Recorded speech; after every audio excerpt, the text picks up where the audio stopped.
implementasi atau aplikasi sila ketiga ya. Baik, Pak. Hari ini tuh sebenarnya kalau mahasiswa yang kuliah pagi kegiatannya diisi dengan LDKK ya. Jadi tapi kalau yang kuliah sore itu tidak ya. Nanti kita akan ganti dengan membuat anu aja ya. Nah kita tapi ini dulu ya. Jadi sila ketiga ya. Karena minggu lalu kita sudah bahas sila kedua ya, kemanusiaan yang adil dan beradab. Nah hari ini kita bahas aplikasi sila ketiga yaitu manusia ya. Nah yang pertama ini implementasinya atau aplikasinya bagi sarjana ya, teknik kimia itu wujud dari kita menjalankan atau mengamalkan sila ketiga adalah bersedia bekerja dimanapun di Indonesia ya, jadi tidak memilih lokasi ya, harus di kota misalnya ya, harus di Jakarta, jadi dimanapun di Indonesia termasuk daerah perbatasan, pulau terluar atau pedalaman dan pedesaan itu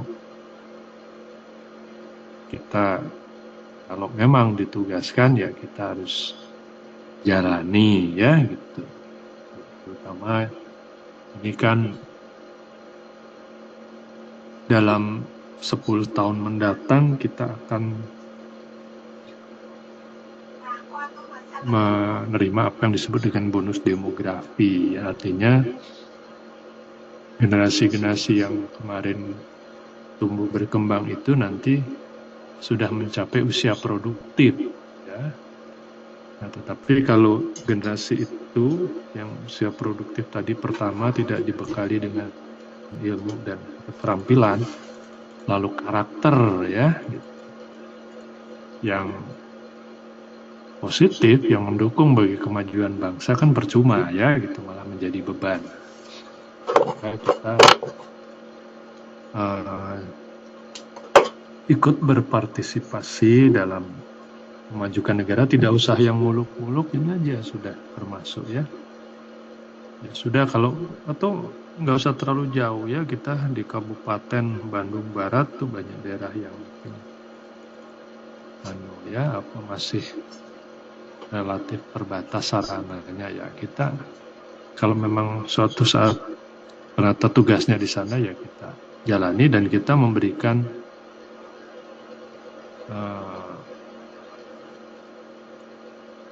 pengaruh yang positif, artinya memberikan ya kita punya ilmu mungkin yang bisa membawa kemajuan bagi lingkungannya ya, yang sederhana saja lah ya, terkait dengan menjaga lingkungan ya, kebersihan dan lain sebagainya itu ya. Nah yang berikutnya, nah ini ya, ini kalau tentara ya, tentara itu spirit corps itu esprit de corps ya, jadi kalau diterjemah bebaskan itu maksudnya senasib sepenang. Jadi saking solidnya gitu ya,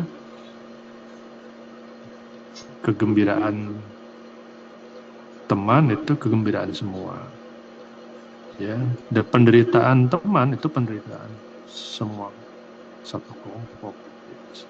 Jadi semua yang ada dalam kelompok itu ikut merasakan atau ikut memahami musibah atau hal yang sedang dialami temannya. Nah ini kaitannya memang solidaritas dan kesetiakawanan.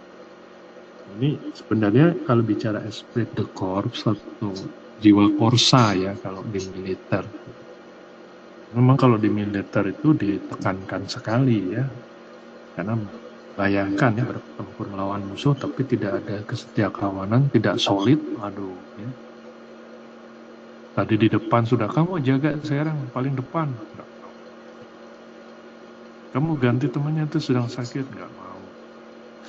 Maka dari itu di militer itu salah satu hal yang ditanamkan itu adalah jiwa korsa. Jadi ya oleh karena itu kan pendidikannya kadang-kadang keras gitu ya, satu kelompok yang ikut pendidikan gitu ya mengalami proses yang keras itu tujuannya supaya merasa senasib sepenanggungan ya, senasib sependeritaan bolehlah ya gitu. Tujuannya ya nanti kalau menghadapi medan tempur yang sebenarnya hal tadi menjadi perekat bagi soliditas ya gitu. Nah kita walaupun bukan militer tentu bisa mengambil hal positif ya dari spirit korps atau jiwa korsa itu. Jadi diharapkan nanti ya ini nggak usah terlalu jauh, barangkali yang kuliah ini satu angkatan gitu ya, satu kelas ini ya coba solidaritas gitu ya, yang positif gitu. Kalau ada yang mungkin berhalangan ya tiba-tiba dapat tugas tidak bisa kuliah, maka nanti bantulah atau kerjasamalah dengan cara menginfokan materi misalnya ya begitu. Itu adalah awal dari terbentuknya atau terwujudnya jiwa korsa atau spirit korps ya gitu. Walaupun memang tidak ada ya korps, bukan tidak ada tapi tidak terbaku, bukan dalam terlembagakan ya korps sarjana teknik kimia itu. Kalau dokter kan ada ya ikatan dokter Indonesia yang kemarin rame-rame itu ada yang pro kontra. Kalau ekonomi ISEI, Ikatan Sarjana Ekonomi Indonesia gitu ya. Kalau PII ya itu profesi juga itu di dalamnya nanti ada bidang-bidang khususnya. Tapi tidak tidak apa artinya itu profesi. Dan tidak ada upaya khusus membentuk jiwa korsa. Biasanya hal ini soliditas itu kan pasti antar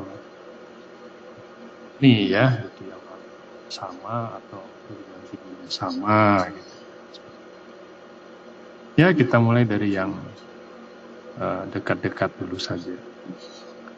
Nah berikutnya ini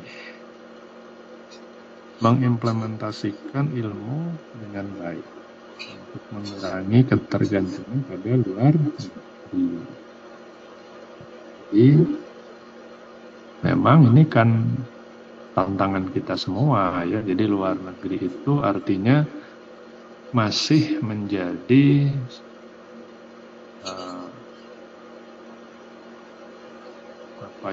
sumber atau kita masih tergantung kepada teknologi yang dikembangkan kepada pihak luar ya. Terutama ini untuk industri proses teknik kimia ya. Coba proses apapun itu ya ada patennya. Membuat semen, membuat asam yang terkenal kemarin asam sulfat misalnya ya. Membuat polietilen PET ya, tertala dan lain sebagainya. Nah, paten itu dimiliki oleh perusahaan atau perorangan yang sudah meneliti lalu mengembangkan menjadi sebuah skala industri. Nah sayangnya belum ada ya paten dari Indonesia, jadi kan ada paten dari Bayer ya, DuPont atau Mitsui gitu ya. Tapi dari Indonesia belum ada. Nah tantangannya apa? Karena di Indonesia ini itu kan kalau mau mengembangkan proses itu bukan hanya harus ada tenaga ahlinya, tapi harus ada dana ya, yang tidak sedikit. Dan belum tentu dana itu nanti kembali, karena ini ada kaitannya riset atau penelitian. Tidak semua atau kita belum melihat orang ya sebut apa ya, Kongo merata atau orang kaum yang punya modal besar di Indonesia itu bersedia untuk mendanai kegiatan-kegiatan seperti itu. Mereka maunya yang pasti. Sudah, proses mana yang sudah pasti sih? Saya bayar aja deh, daripada nanti kita mengembangkan sendiri, tahu-tahu nggak jadi.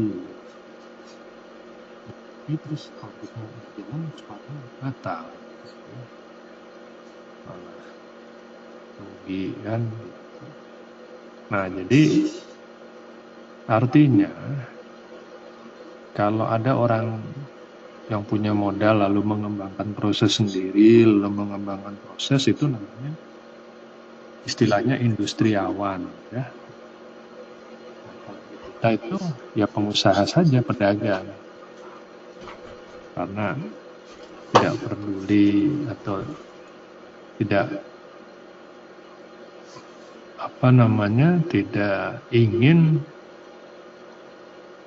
rugi, ya, jadi orientasinya adalah keuntungan gitu. Jadi carilah proses yang sudah jalan. Ya tidak sepenuhnya salah, tapi ya mungkin kalau mau memajukan negara mungkin harus ada lah ya gitu.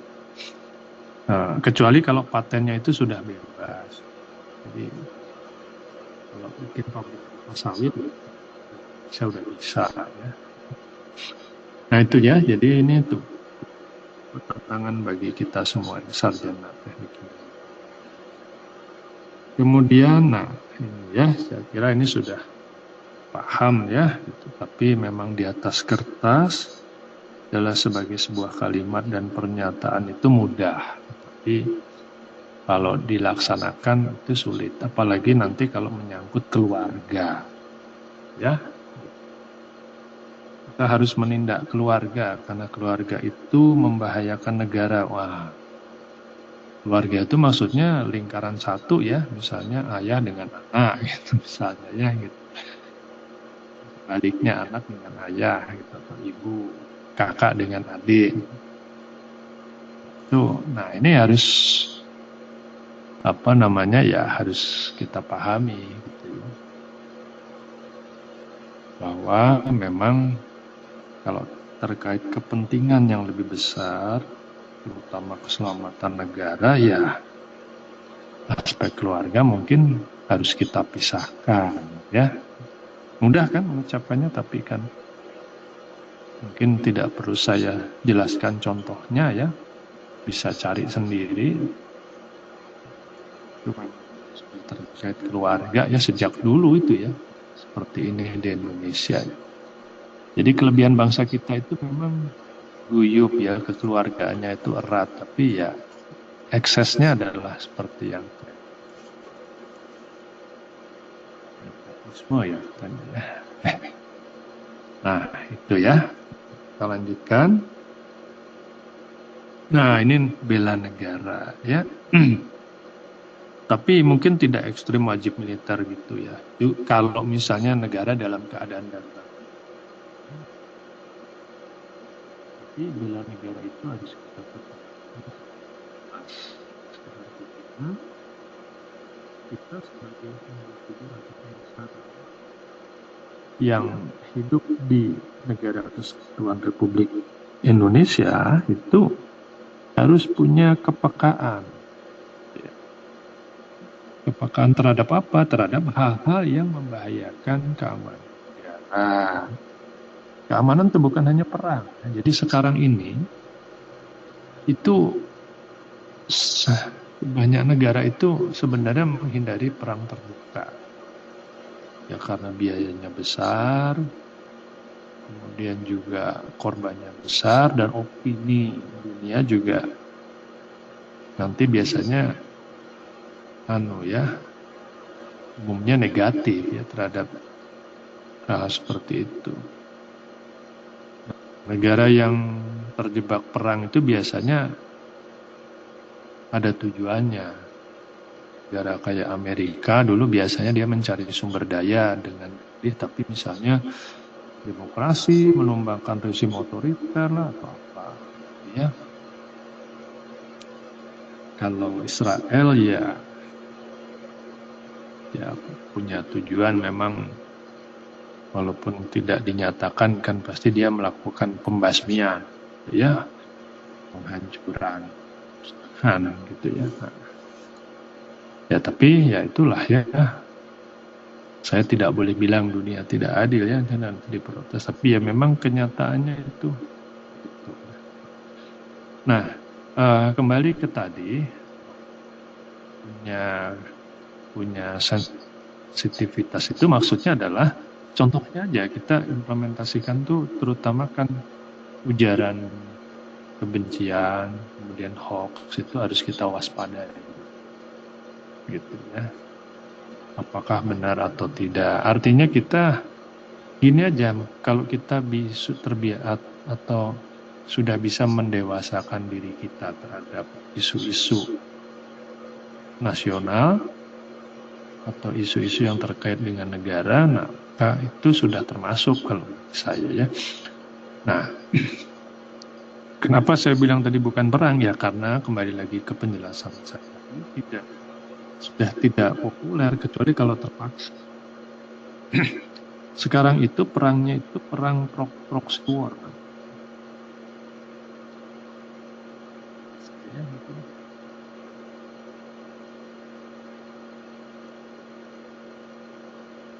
Kayak komputer aja, internet. Nah, ya. Jadi perangnya itu ya, misalnya ada negara X ingin berperang dengan Indonesia, atau ingin dengan Indonesia lah ya, Bu. Maka dia tidak lakukan dengan cara mengirim pasukan, tapi dia melihat atau mencari peluang di dalam negeri Indonesia. Ada nggak orang-orang yang pro ke kita? Ada nggak orang-orang yang ideologinya sama dengan kita? Nah, coba kita dekati dia, kemudian kita jadikan dia itu namanya seperti satelitnya, perantaranya. Jadi dia merekrut orang dan seterusnya, membuat gerakan-gerakan. Tuh, yaitu proxy war. Jadi seperti itu sekarang, makanya kalau ada kegiatan terorisme gitu-gitu tuh kita juga harus melihat itu. Apakah betul ya itu, ya saya percaya adanya ISIS gitu-gitu memang ada itu ya. Tapi apakah di belakang itu tidak ada negara kuat yang mendukung ya secara finansial? Karena Indonesia ini kan potensinya besar ya, coba sumber dayanya, alam terutama ya gitu. Kemudian juga lokasinya, kata Bapak Ibu guru kita kan gitu. Ya, memang harus kita sadari bahwa sebagai sebuah bangsa kita itu memang baru dewasa atau belajar dewasa itu setelah reformasi. Jadi ya mudah-mudahan ini berjalannya waktu itu semakin kokoh ya pemahamannya menjadi sebuah bangsa. Karena kita harus bercermin ya, Singapura gitu ya, negara kecil tapi mengekspor banyak sekali produk-produk industri proses ke Indonesia. Yang paling mendasar aja minyak bumi itu diimpor sama Singapura dari Timur Tengah, kemudian diolah, jadilah bahan bakar dan itu diekspor ke Indonesia. Ya. Belum lagi yang lainnya. Aseton apa itu juga banyak dari Singapura. Apakah ada sumber daya alamnya? Nggak ada. Indonesia malah ada ya. Nah, jadi kalau kemarin mengikuti isu-isu tentang hilirisasi ya, jadi bahan-bahan tambang itu tidak boleh diekspor dalam bentuk mentah, tapi harus diolah menjadi setengah jadi, ya itu harus didukung ya, terutama kayak nikel. Tapi ya sayangnya di Sulawesi itu sudah nggak tahu berapa banyak itu yang dulu diam-diam dibawa ke Tiongkok ya kan. Tiongkok tuh di besi Australia, nikel Indonesia, kayu tumpuk semua di sana. Jadi dia suatu saat kalau ada apa-apa udah siap dan dia sudah punya sumber dayanya. Nih misalnya nanti EV, kendaraan listrik, jadi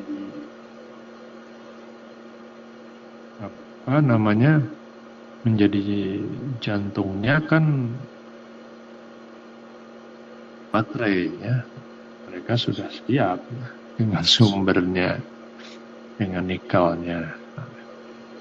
Jadi tadi kembali lagi, ya kita implementasikan bela negara itu dengan cara atau dalam kita punya kepekaan atau sensitivitas terhadap sejumlah isu ya. Kadang-kadang isu ini misalnya mempertentangkan hal yang sensitif, misalnya keyakinan. Kenapa itu sensitif? Ya karena kalau keyakinan itu bukan untuk diperdebatkan. Kalau bagi saya ya gitu, makanya saya tidak terlalu suka tuh ya di YouTube itu ada yang namanya tuh berdebat gitu ya, beda agama berdebat, ya nggak akan ketemu.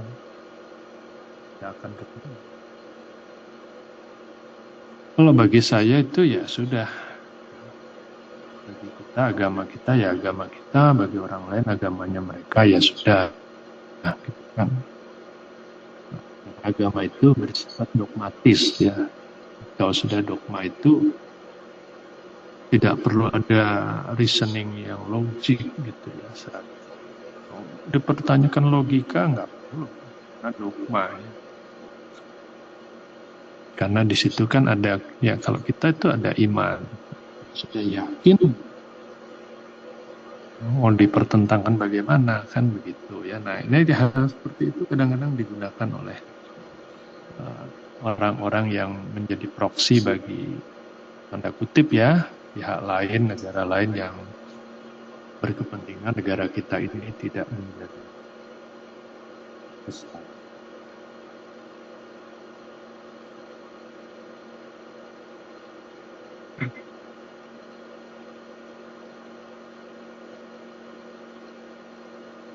Nah, selanjutnya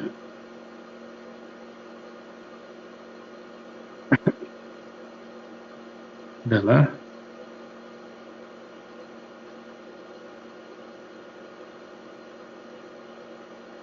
kalau ini mungkin belum ya, gitu. Organisasi profesi mungkin belum, tapi mungkin sosial kemasyarakatan. Jadi kalau di lingkungan kita ada organisasi seperti ini ya sebaiknya kita ikut gitu ya. Tujuannya apa? Ya ini, kita kan bagaimana bisa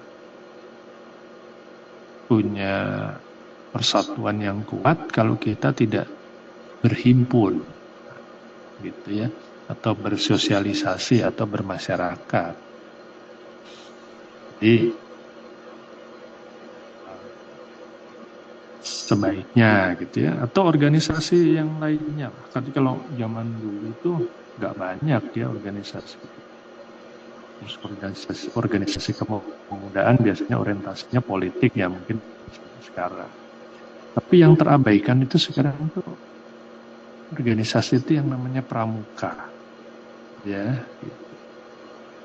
Itu sebenarnya positif ya, cuma mungkin kalau di Indonesia itu dulu agak terlalu agak kental militernya. kurang, kalau bagi ada yang ngomong agak kurang santai gitu. Tapi ya buat generasi saya tuh dulu pramuka kan diwajibkan, positif lah ya, selain bekerja sama, kemandirian gitu ya, banyak hal lain positif yang bisa kita ya itu. Nah ini jiwa nasionalisme, patriotisme, cinta tanah air, pantang menyerah. Kalau saya lihat dari TV ya, pertandingan-pertandingan olahraga itu, para supporter kita itu sudah menunjukkan ini ya. Dan para pemainnya juga sudah menunjukkan patriotisme habis-habisan ya, bertanding untuk menang sehingga bendera dan lagu kebangsaan kita bisa diperdengarkan kan gitu ya. Nah, tapi bagi kita nih apa nih keseharian kita ini? Ya yang lebih dekat dan bisa diimplementasikan dalam keseharian kita adalah yang terakhir, itu pantang menyerah gitu ya.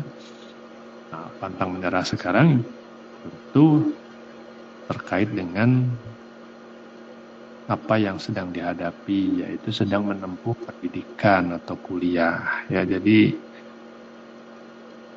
ini kuliahnya beda ya, tidak pernah ke kampus kan gitu ya, tidak pernah bertatap muka dengan dosen dan teman-teman lainnya. Godaannya banyak. Jadi pantang menyerah itu bukan masalah wah nanti nggak lulus gitu ya, atau dosennya galak, bukan. Tapi yang tadi saya bilang itu mengalahkan diri sendiri.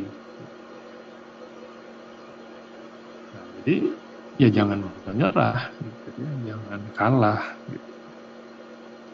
Walaupun mungkin berat, terutama bagi yang sudah bekerja gitu, tapi ya karena sudah diambil ya sikap atau keputusan ya ikut bergabung atau kuliah di Teknik Kimia Unjani ya sudah. Dan kalau kata orang Sulawesi Selatan itu sekali layar terkembang pantang surut ke belakang, ya sudah maju terus. Nah itu ya, jadi kita implementasikan di situ ya. Nanti kalau sudah bekerja ya implementasikanlah pada saat menerima tugas. Jadi saya mengajak kelas ini itu mengartikan atau mengimplementasikan sila-sila Pancasila itu lebih ke yang kita hadapi di keseharian. Kalau ambil dari internet atau buku itu kan banyak yang memang tatarannya normatif. Seperti tadi ya nasionalisme ditunjukkan dengan apa? Ada yang bilang ya kita memilih produk Indonesia ya. Terkadang memang ya ada persoalan ya dengan contoh misalnya apakah produk itu berlanjut, nanti produk itu dihasilkan sekali habis itu hilang dari pasar kan kita suku cadangnya susah. Tapi mungkin nasionalisme boleh bagus gitu. Hanya memang harus konsisten. Tapi ya paling tidak nasionalisme itu ditunjukkan dengan banyak hal ya. Cinta budaya kita itu menunjukkan. Jadi saya cukup senang bahwa di Indonesia ini musik berkembang ya di Indonesia, jadi menjadi tuan rumah di negeri sendiri.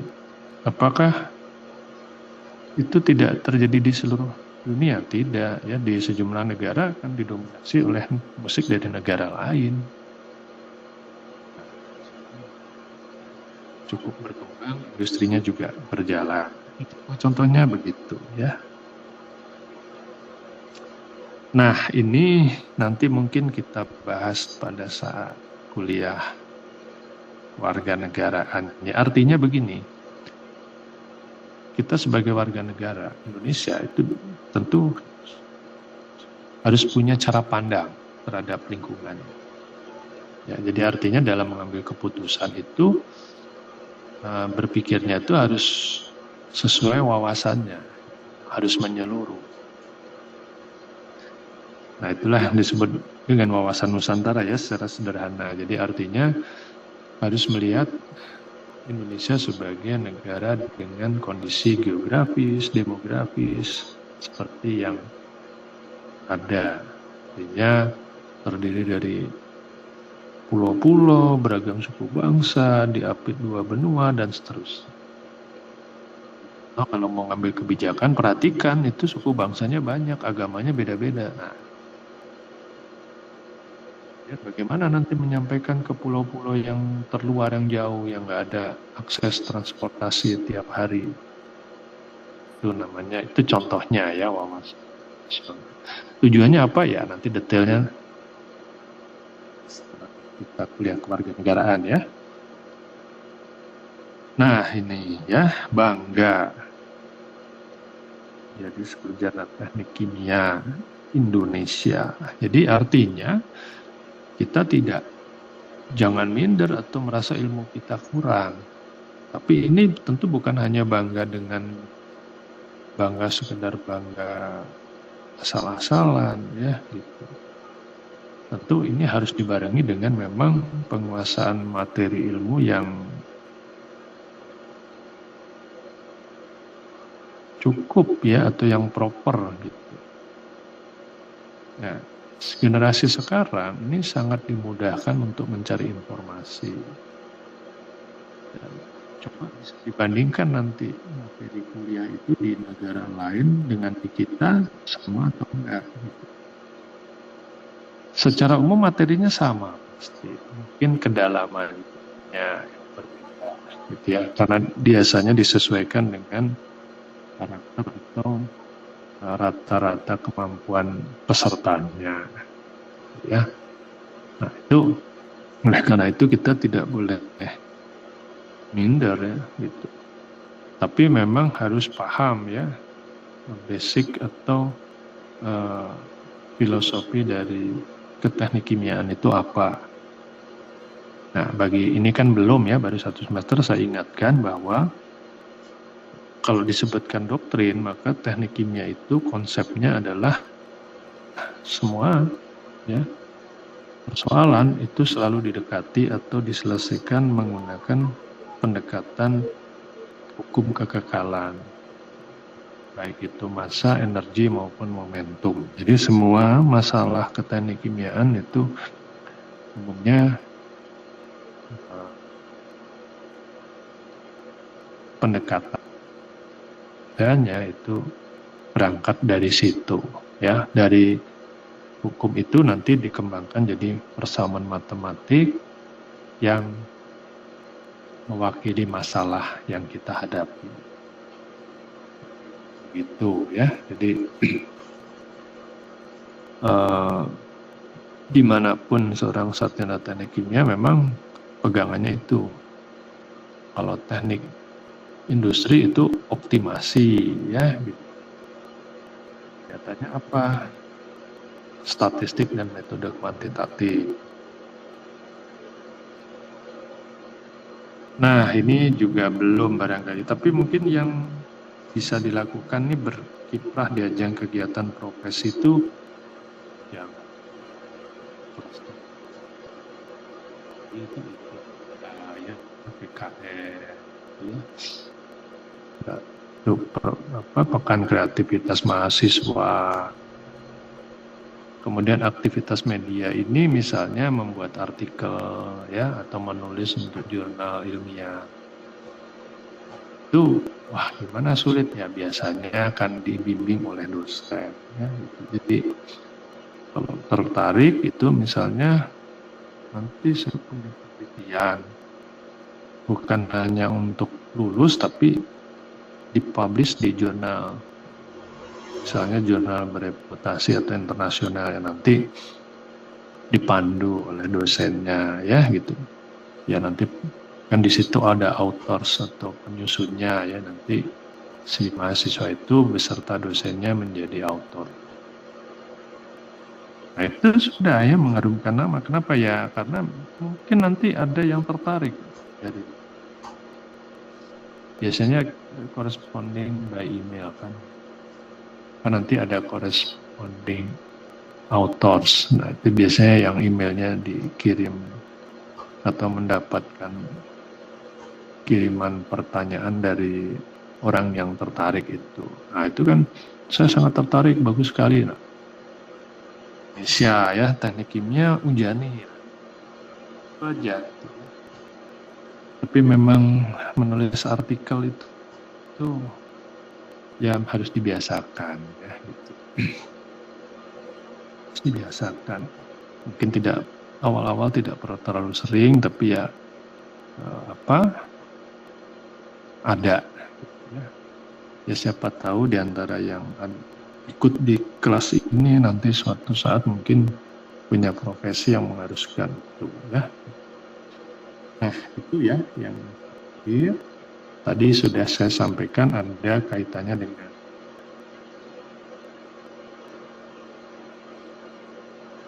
bela negara. Maka di LMS itu, saya buka LMS-nya ya, mana tadi? Siapa? LMS-nya ini ya. Nah nanti di pertemuan kita yang hari ini itu ada tugas tuh, partisipasi nyata mahasiswa dalam bela negara. Ini coba nanti buatkan makalah ya. Ketentuannya maksimal 3 halaman, 1 spasi, grupnya 10 news roman, dan yang penting mulai berlatih nih ya, cantumkan rujukan. Mungkin kalau kalian istilahnya daftar pustaka ya. Nah sekarang tidak perlu dituliskan halamannya, tetapi nanti kalau karya ilmiah itu harus dicantumkan halamannya dan kirimkan nanti dalam format docx ya gitu. Nah hari ini ya mungkin ya, jadi ya seharusnya sih memang kalau terus mahasiswa semester 1 tidak ada kuliah, tapi kan ini kalian tidak ikut kegiatan, jadi ya kita isi saja dengan kuliah, dan sisanya silahkan dilanjutkan dengan nyusun artikel tadi ya. Itu banyak sumber-sumbernya di internet begitu. Dan yang saya jelaskan tadi ya. Baik, itu saja. Jadi, ya. Mau bertanya Pak? Ya. Jadi maksimal 3 halaman ya Pak ya? Iya, 3 halaman. Ya. Gak usah banyak-banyak, yang penting tuh. Jadi begini, intinya apa sih definisi bela negara? Gitu. Dan kemudian hal-hal apa yang bisa dilaksanakan atau diterapkan. Kemudian berikan kan contohnya, terutama bagi mahasiswa kan gitu ya. Sudah gitu aja ya. Nanti untuk batas pengumpulannya Pak? Ya sampai kuliah minggu depan. Baik Pak. Ya. Baik ya, kalau gitu ini kita akhiri ya. Cukup. Iya Pak. Yuk, selamat sore. Terima kasih Pak.